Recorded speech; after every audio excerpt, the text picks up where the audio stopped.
Baik, bismillahirrahmanirrahim. Assalamualaikum warahmatullahi wabarakatuh. Kembali lagi kita akan melaksanakan pertemuan selanjutnya, yang pada kesempatan kali ini kita akan membahas terkait materi GIS Analysis, Function, and Operation. Untuk materi ini di bab selanjutnya, berdasarkan buku yang sudah direferensikan ya, seperti itu. Outline yang akan kita bahas pada pertemuan kali ini diantaranya dimulai dari overview terkait dari materi ini, yang kemudian selanjutnya ada spatial data capture and maintenance, yang ketiga ada geometrics and measurement, dan yang keempat adalah management models. Seperti itu. Baik, kita mulai di materi yang pertama, overview tentang bab materi kali ini. Yang pertama adalah jadi untuk GIS ini ataupun Geographical Information System, dengan information system ini terdapat sebuah perbedaan, ataupun dengan sistem informasi lainnya terdapat sebuah perbedaan yang memang unik ya, yang memang beda, yaitu adalah analisis spasial GIS ya, seperti itu, analisis spasial tentang sistem informasi geografis. Nah, pada studi kasus yang sesuai buku yang kita gunakan sebagai buku referensi adalah rekayasa sumber daya air. Baik, yang selanjutnya ada penekanan pada orientasi peta analisis yang disampaikan pada materi ataupun studi kasus rekayasa sumber daya air ini, yang dimana bermula pada representasi peta tanah, yang bertujuan bagaimana merencanakan dan merancang fasilitas yang mengakomodasi relief medan gitu. Jadi kalau kita berbicara tentang relief medan ini, sebagai contoh ada gambar yang di samping kanan gitu dari teks. Nah, ini adalah bentuk dari medan relief ataupun terrain relief, seperti itu kalau dalam bahasa Inggris. Nah, untuk medan ini mengatur tata letak pipa pasokan air sehingga kondisi aliran gravitasi ini mendominasi. Nah, gambarannya gini. Saat kita tidak melakukan analisis terhadap suatu medan, gitu, misalkan pada kasus yang kita gunakan adalah rekayasa sumber daya air.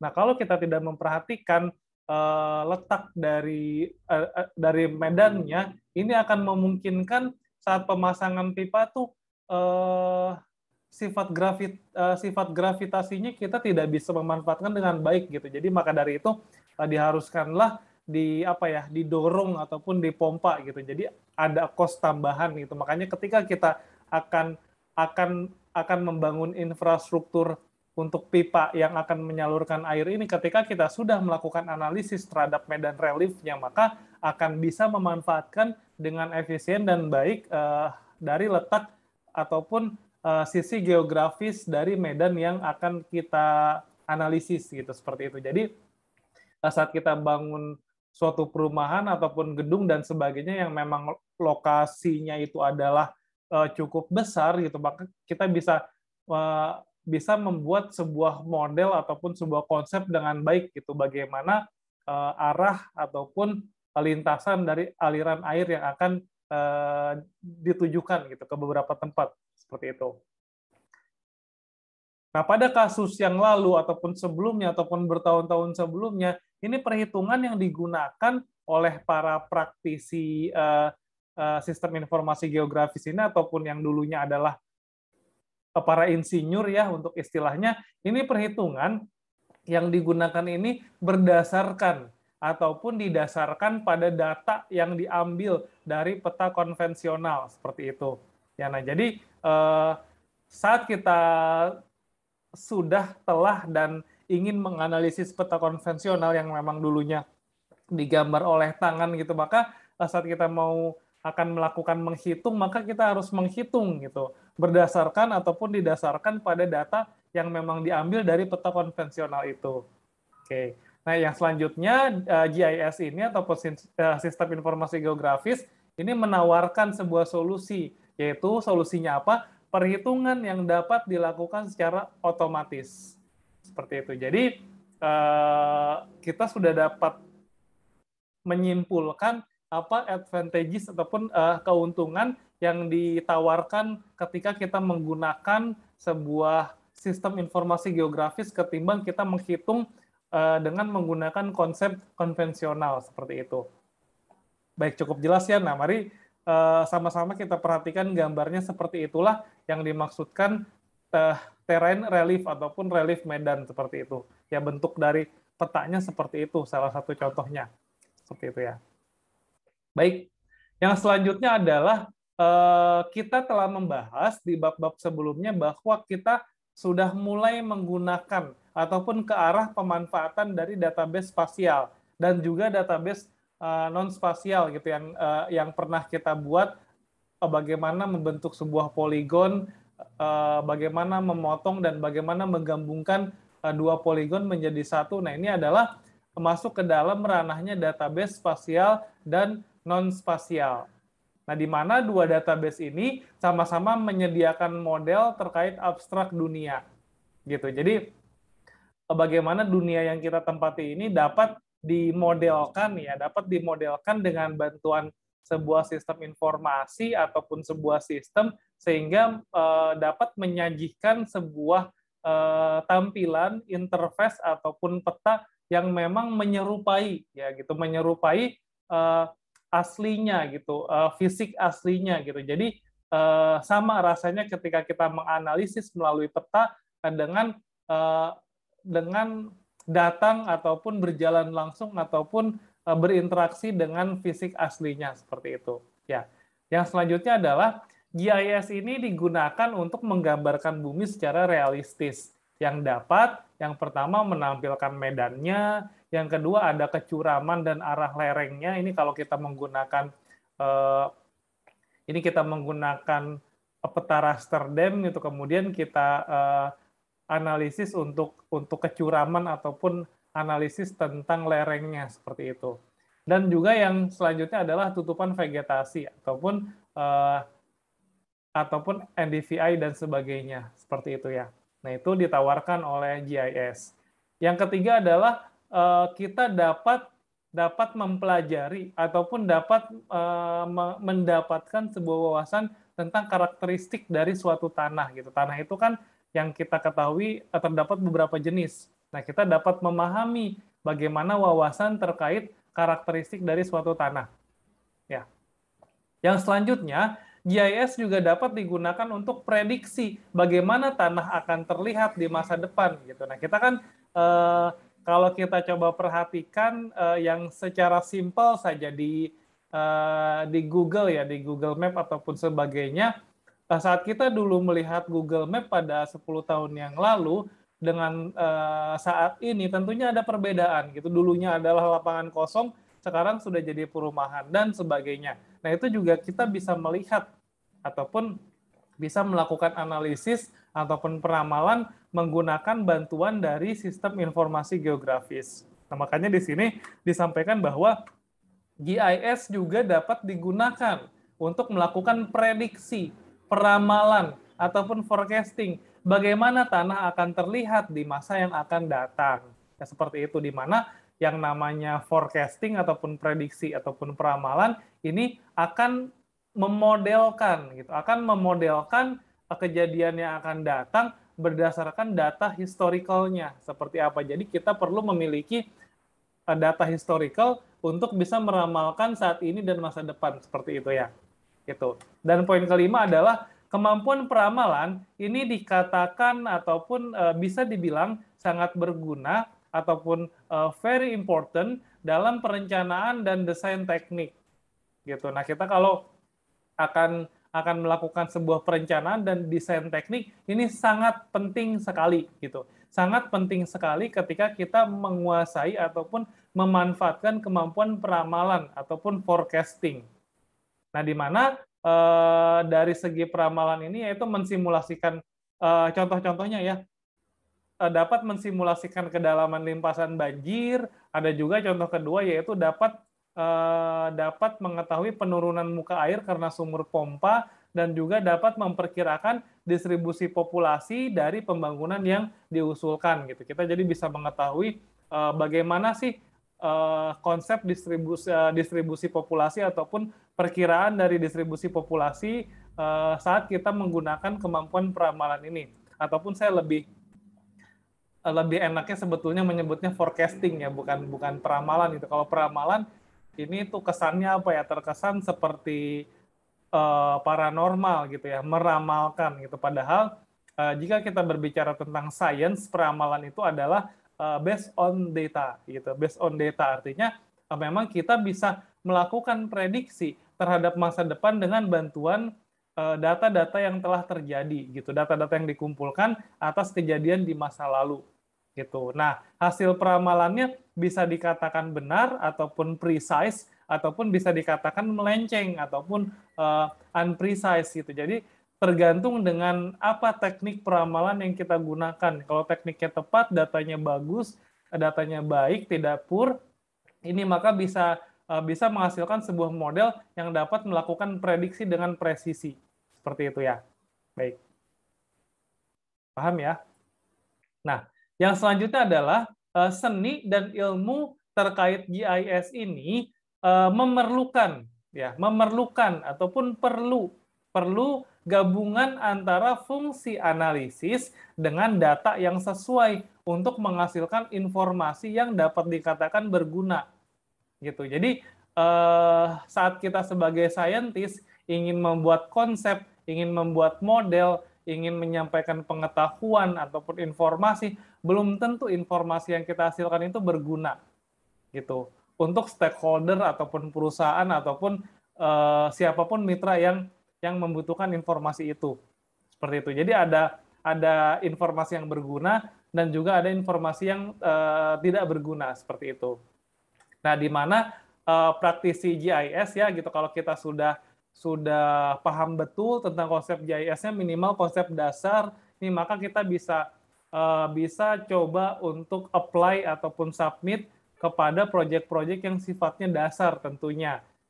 Nah, itu kita bisa membuktikan diri apakah benar kemampuan kita sudah sesuai pasar ataupun belum gitu. Maka kalau memang sudah mendapatkan satu proyek tentang GIS ini, maka kita baru bisa dibilang praktisi GIS gitu. Untuk secara aman sih sekarang kan sudah banyak ya untuk sertifikasi GIS tingkat dasar. Nah, jadi kalau yang memang tertarik terkait bidang ilmu GIS ini bisa melakukan sertifikasi gitu pasca lulus ataupun sebelum lulus, sehingga saat sudah memiliki sertifikasi ini akan apa ya?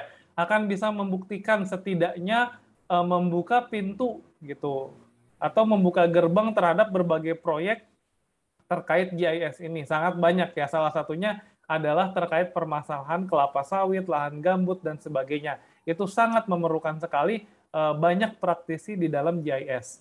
Nah, di sini dikatakan di poin kedua, praktisi GIS ini memerlukan beberapa skema desain agar dapat menjawab pertanyaan yang diusulkan gitu. Jadi, yang namanya riset untuk mendapatkan sebuah pengetahuan ini akan memunculkan sebuah pertanyaan berdasarkan masalah gitu. Jadi secara gampangnya ketika kita meneliti, ketika kita ingin menghasilkan sebuah pengetahuan, sebuah wawasan, kita harus berangkat dari masalah. Nah, berangkat dari masalah, kita buat modelnya, kita buat skemanya, maka akan bisa ataupun akan memungkinkan menjawab pertanyaan masalah tadi. Gitu. Nah, di sini dikatakan seorang praktisi GIS ini memerlukan beberapa skema. Tidak cukup satu skema. Bisa jadi skema yang dibuat satu ini tidak cocok untuk menjawab pertanyaan yang memang diusulkan gitu ya. Seperti itu. Yang poin ketiga adalah di sini terdapat 11 kategori umum yang digunakan untuk analisis. Ini sesuai dengan tabel 4.1 pada buku yang sudah direferensikan dan sudah kita sama-sama miliki. Nah, di sini terdapat 11 kategori umum. Nah, apa saja kategori umumnya? Dimulai dari spatial data capture and maintenance, di mana secara singkat isinya adalah bagaimana kita mendapatkan berbagai data spasial kemarin yang sudah sama-sama dipelajari. Seperti itu. Yang kedua adalah geometrik dan measurement ataupun penghitungan ya, ataupun perhitungan geometrik. Seperti itu. Yang ketiga ada spatial and aspatial queries classification gitu. Ya, ini jadi ada semacam analisis klasifikasi baik terhadap data spasial maupun data non spasial. Seperti itu ya. Yang keempat ada neighborhood operation. Itu yang keempat. Yang kelima ada spatial arrangement and connectivity function. Ini yang kelima. Ya. Yang keenam ada surface operation. Yang ketujuh ada overlays and map algebra ataupun kita menggunakan teknik matematis dari aljabar ya. Yang selanjutnya ada spatial statistik dan ada image processing juga gitu. Bagaimana kita mengolah suatu citra sehingga menjadikan sebuah informasi, ini image processing ya. Yang selanjutnya ada displays, interface, dan integration. Dan yang terakhir ada management models. Ya. Nah, jadi pada kesempatan kali ini saya akan bahas 3 poin ya dari 11 kategori umum. Yang pertama ada spatial data capture, yang kedua ada geometrics, dan yang ketiga ada management model. Baik. Nah, kenapa saya hanya 3 gitu? Jadi nanti 8 poin lainnya silahkan dibagi ke dalam kelompoknya gitu. Jadi di sini karena ada 8 poin, maka diperlukan 8 kelompok ya. 8 kelompok silakan dibagi rata ya. Di suatu kelas misalkan kalau ada 10 ya dibagi 8, berarti ada yang berdua, ada yang sendiri gitu. Kalau 20 ya dibagi 8, ada yang berdua, ada yang bertiga, dan sebagainya gitu ya. Seperti itu. Jadi silakan bisa dikocok ataupun dipilih, bahas masing-masing kelompok satu ya. Mau yang spatial and aspatial, neighborhood, spatial arrangement, surface operation, overlays, spatial statistics, ataupun image processing atau display, interface, and integration.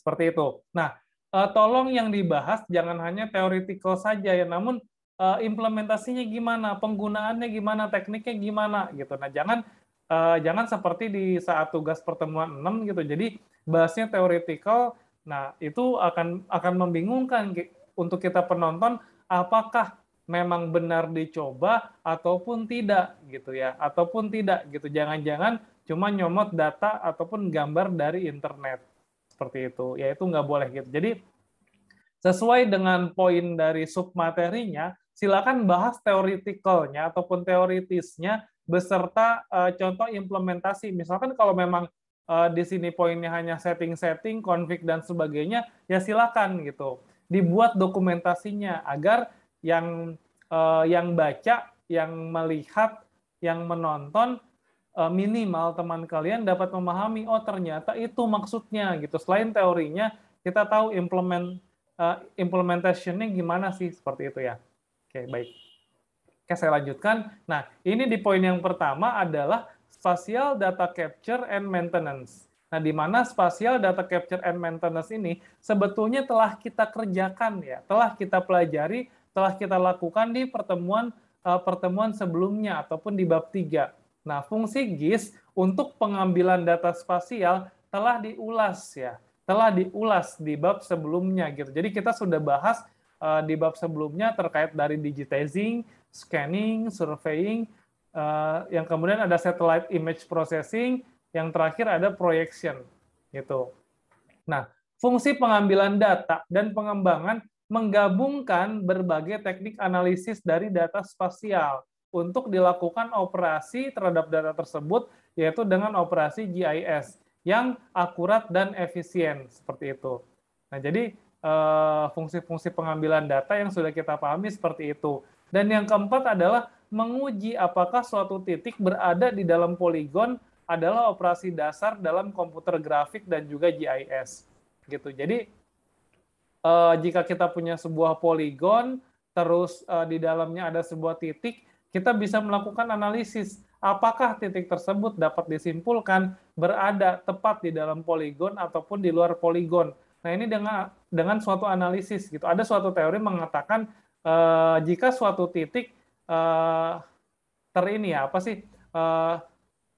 melewati ataupun berbatasan dengan lebih dari satu garis, maka dikatakan dia termasuk ke dalam suatu poligon.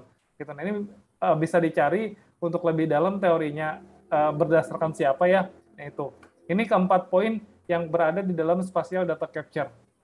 Nah, kalau kita perhatikan terkait dari spatial data capture ini, di grafik ini terdapat sebuah bagan yang berjudul data collecting methods. Seperti itu. Nah, dimulai dari surveying methods, ada satellite image, yang ketiga ada cartographic study, yang keempat ada photogrammetric method, yang kelima ada existing written information, dan yang terakhir ada other information. Gitu. Nah, di mana di sini juga dijabarkan ataupun disampaikan dalam teknik kartografi ini terdapat dua macam lagi. Ada digitation of maps and plans, dan yang kedua ada digital maps. Gitu, di mana di digitation of maps and plans ini juga terdapat dua teknik ataupun dua data yang dapat digunakan. Yang pertama ada data vektor, yang kedua ada data raster. Seperti itu. Kalau vektor itu seperti line, polygon, point, dan sebagainya. Kalau raster ini itu biasanya kalau kita download itu bentuknya kayak DEM ya. Itu bentuk luasan warnanya hitam. Kalau kita belum melakukan kustomisasi, maka hasilnya tidak menarik. Maka perlu dilakukan berbagai teknik, baik penghitungan ataupun teknik kustomisasi lainnya, sehingga dapat terlihat lebih menarik dan sesuai dengan apa yang kita butuhkan, seperti itu ya. Oke. Yang selanjutnya, poin kedua adalah terkait geometric and measurement. Nah, di sini dikatakan data spasial ini merupakan sebuah bentuk proyeksi umum dari koordinat yang direferensikan gitu. Makanya saat kita memulai membuat proyek GIS di Quantum GIS, ini kita juga penting untuk menentukan CRS-nya seperti apa. Apakah WGS 84 ataukah yang lainnya. Nah, karena ini penting untuk implementasi dari data spasial yang nantinya akan kita gunakan, ataupun sebagainya, seperti itu ya. Yang poin pertama, GIS ini memungkinkan untuk melakukan berbagai perhitungan dan pengukuran geometris. Jadi misalkan kita mempunyai sebuah poligon.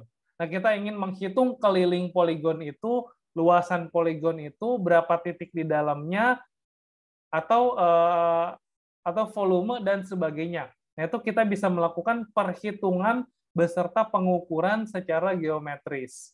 Ya. Yang kedua adalah dapat menghitung perpotongan garis dan menemukan fitur yang melintasi garis ataupun poligon. Nah, itu juga bisa dengan menggunakan geometrics and measurement. Yang ketiga ada memungkinkan pengukuran yang berbeda terjadi bergantung pada jenis data. Kalau kita menggunakan data raster, bagaimana teknik penghitungannya? Sedangkan kalau kita menggunakan data vektor, juga bagaimana teknik penghitungannya. Nah, sebagai contoh, pengukuran keliling dalam raster dihitung sebagai seberapa banyak ataupun jumlah sisi sel yang membentuk batas fitur dikalikan dengan resolusi grid raster yang diketahui. Jadi kalau resolusi kan misalkan itu resolusinya 30 kali 30, 100 kali 100, ataupun 10 kali 10. Nah, dikalikan dengan jumlah sisi sel yang membentuk batas fitur. Nah, itu dikalikan maka akan menghasilkan suatu nilai. Gitu. Nah, kebetulan kalau di Quantum GIS ataupun di ArcGIS ini sudah ada tekniknya. Nah, bisa kita coba nanti ya, seperti itu. Nah, ini bisa kita coba baik secara mandiri ataupun nanti di pertemuan selanjutnya bisa kita coba apa sih maksudnya gitu tentang geometric and measurement pada suatu peta raster ataupun peta vektor, seperti itu ya. Nah, ini terdapat sebuah gambar geometric properties yang dimana ketika kita lihat gitu ke dalam tabelnya, maka terdapat beberapa nilai. Nah, ini bisa kita lakukan geometric and measurement, seperti itu ya. Baik. Dan yang terakhir adalah terkait dari manajemen model. Nah, ini yang melatar belakanginya, yang pertama adalah model digunakan sebagai, yang pertama, alat bantu dalam melakukan deskripsi, ya, deskripsi ataupun dalam bahasa Inggris ya, explain gitu. Jadi mendeskripsikan gitu. Ya, di mana di dalam deskripsi ini terdapat berbagai macam informasi dasar seperti itu. Yang kedua sebagai alat bantu analisis dan juga fase desain dalam pemecahan masalah. Nah, ini tadi gitu. Jadi saat kita ingin mengetahui informasi, wawasan ataupun pengetahuan biasanya berangkat dari masalah apa yang kita hadapi, yang kita temui. Begitupun riset gitu. Riset jadi saat kalian nantinya akan melakukan sebuah penelitian, sebuah riset, maka berangkatnya harus dari masalah ya. Berangkatnya dari masalah, bukan dari judul ataupun lainnya gitu. Yang kedua yaitu memfasilitasi komunikasi informasi kepada orang lain gitu. Jadi kita bisa melakukan komunikasi tidak secara verbal gitu. Jadi bisa melalui sebuah model, sebuah peta dan sebagainya yang dimana dapat dikatakan orang lain dengan model, dengan peta, dengan konsep itu dapat melakukan interaksi dengan baik seperti itu. Dan yang ketiga sebagai sarana untuk menyimpan informasi untuk referensi dan penggunaan di masa yang akan datang gitu. Jadi di masa yang akan datang, entah 5 tahun, 10 tahun yang akan datang, ini kita bisa menggunakan informasi yang memang sudah kita kumpulkan dan juga sudah kita simpan seperti itu. Ya, itu poin yang pertama. Dan subpoinnya terdapat 3 poin tadi ya. Dan untuk poin yang kedua, 2 kategori umum dari teknik analisis yang digunakan ini untuk studi desain sumber daya air adalah simulasi dan optimasi. Nah, simulasi dan optimasi untuk lebih detailnya nanti bisa dibuka di bagian terakhir pada bab 4 ya, terkait simulasi dan optimasi. Nah, teknik ini didasarkan pada hukum fisika, yaitu hukum yang menyebutkan ataupun menyampaikan terkait dengan hukum kedua Newton. Hukum kedua Newton dan juga persamaan kekekalan massa dan energi. Nah, ini kalau yang memang suka fisika mungkin pernah mendengar hukum ini ya. Pernah mendengar hukum ini, bahkan pernah belajar hukum ini.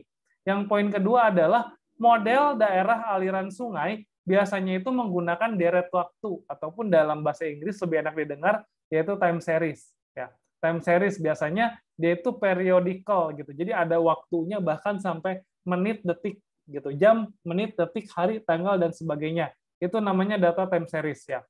Kalau bahasa Indonesianya adalah deret waktu. Deret waktu apa? Time series dari historical data ataupun data historis terkait aliran dan juga iklim. Jadi baik aliran ataupun climate ataupun iklim ini terdapat sebuah data historis gitu. Kalau iklim biasanya ada curah hujan, terus juga ada yang lain-lainnya gitu. Kalau di yang 4 musim beda lagi untuk iklimnya, terdapat berbagai parameter gitu. Kalau di Indonesia kan cuma musim panas dan curah hujan seperti itu ya. Yang selanjutnya, dan permintaan perakiraan. Nah, perakiraan ini kalau kita bahasakan Inggris forecasting, ya forecasting ataupun predicting.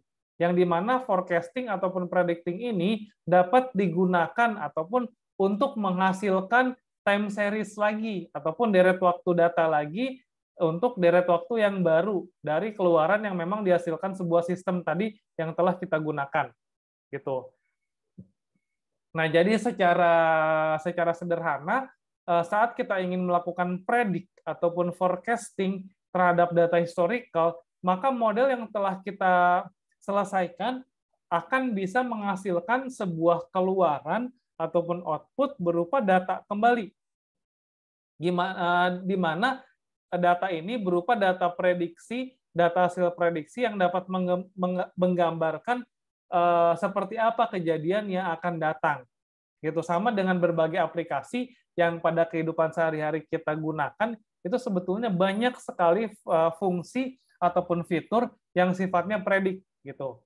Nah, sebagai contoh, kalau di bidang saya gitu, misalkan saya akan membuat sebuah layanan pesan antar makanan, ini saya bisa menghimpun data gitu, menghimpun data habit ataupun kebiasaan dari konsumen saya.